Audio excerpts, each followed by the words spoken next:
pašaliniai faktoriai. Tu servuoji prieš saulę, vėl turi, žinai, vėl tau keičiasi. Ir visokių tų dalykų, bet aišku, tas, sakykime, atidirbimas pasimetimo, kur praktiškai pas visų žaidėjus tas pats yra, nes visa, kaip čia tas, motion vadinamas, yra visi atidirbtas, pas vieną greitesnis, pas kitą lėtesnis, pas vieną tokią trajektoriją, pas kitą turi pašaukt, kad tokią padarytum trajektoriją daugiau, žinai. Bet šitas praktiškai yra pas visus, bet pasimetimas, tarkim, to kamuolio ten ir prisiderinant prie sąlygų, tai yra labai svarbus dalykas. Kiek įtakoja ūgis?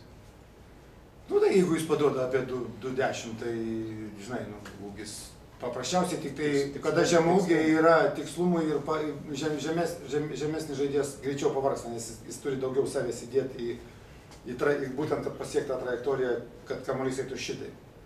Negu tas, kuris servuoja, pavyzdžiui, tas Gučionio treniravomės,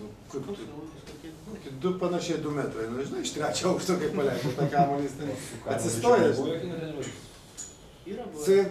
Treniruotis tai nejuokinga, bet tai sveikinis.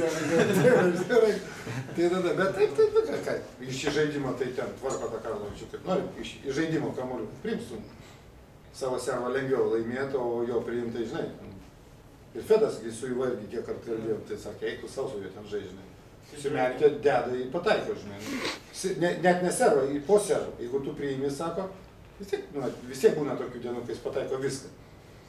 Bet būna tokių dienų, kai atsima iš vis nuo tokių, kad ten, o tavo ant grunto, kuris ten lošė, mes pučiai buvom magė, man atrodo, turnyre, tai irgi argentinietis atėjo 1,74 m ūgio, kaip nori.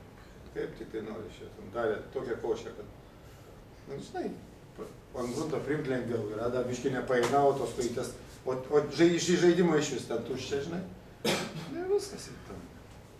Bėgtų nebėgęs, ar tu didelis, ar tu nedidelis, skirtumo nėra.